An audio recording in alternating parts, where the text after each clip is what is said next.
फोरोंगिरि गैयैनि जाहोनाव थैलांनायनि लामायाव धेमाजि जिल्लानि सिमेन्टसापुरि हालामनि बर' बिजोंनि गंसे गुदि फरायसालिया। आसामनि सोलोंथाइ मन्त्रि डक्टर रनज पेगुनि आंगो जिल्लायाव गंसे सरखारि गुदि फरायसालियाव सासेबो फोरोंगिरि गैया। धेमाजि जिल्लानि सिमेन्टसापुरि हालामनि सिङाव थानाय मानिकपुर बर' गुदि फरायसालियाव सासेबो फोरोंगिरि गैयैनि खौराङा दिनै सोराङाव फैदों।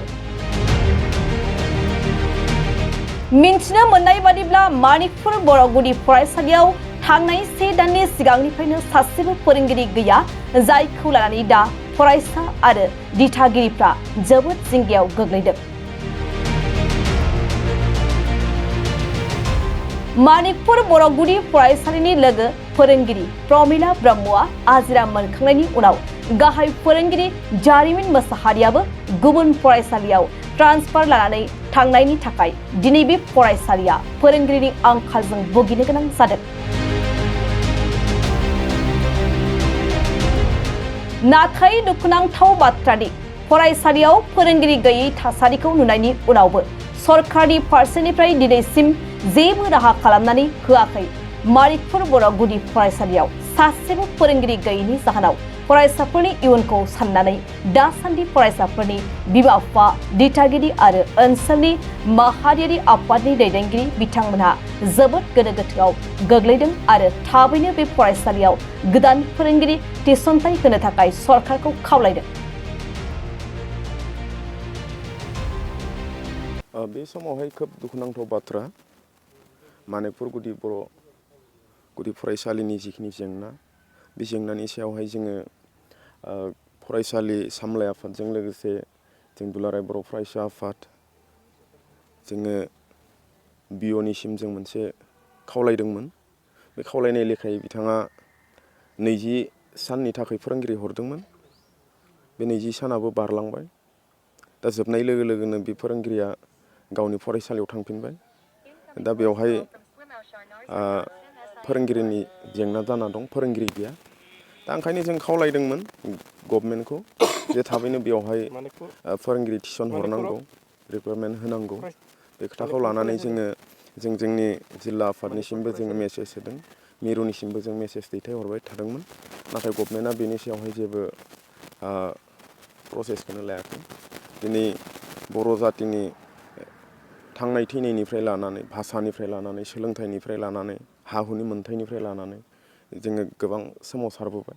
बे सोमावसारनायनि गेजेरजोंबो जों दिनै जाखिनि सुक्ति जाबोबाय थादों, बै सुक्तिफोरा जोंनि जाफुंजायैनि थाखायनो जों गेजेर गेजेर सोमावसारनायखौबो जों लाबोनो गोनां बायध' जादोंमोन।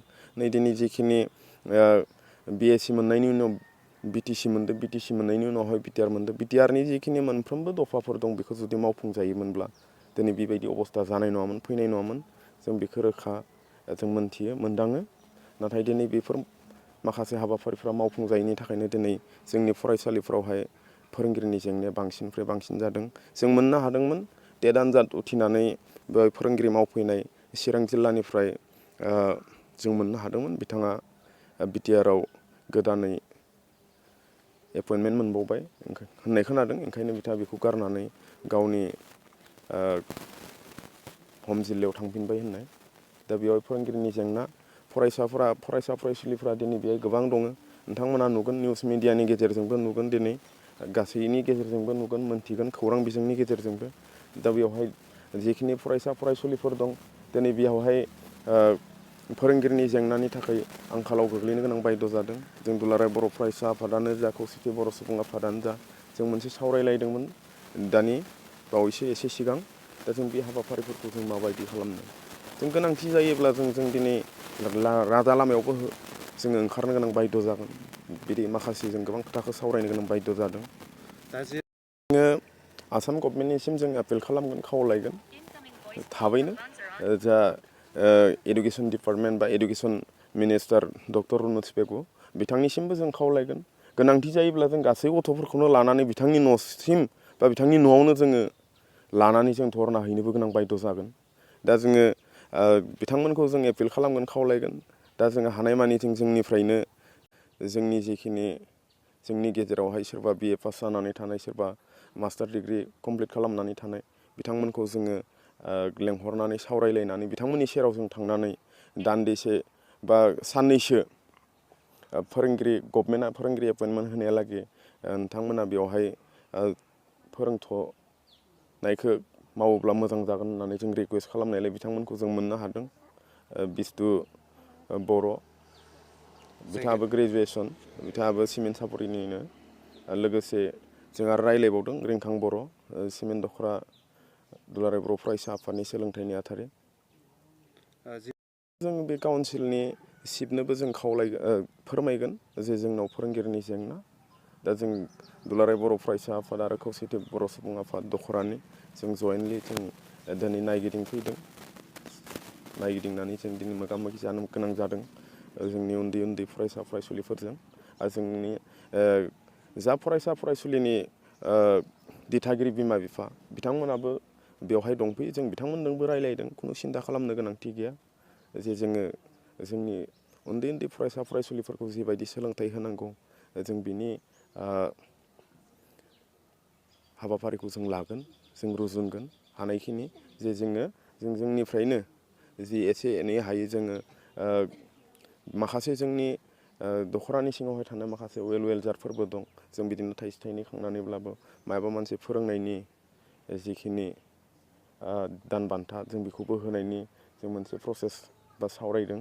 आरो जोङो खावलायगोन काउन्सिलखौबो जों फोरमायगोन जे बेवहाय माबा मोनसे ग्रान्ट इन एड एसे होनो हायो नामा फोरोंगिरिफोरनो, बेखौबो जों चिफ सारजों थांनानै रायज्लायगोन, फोरमायगोन।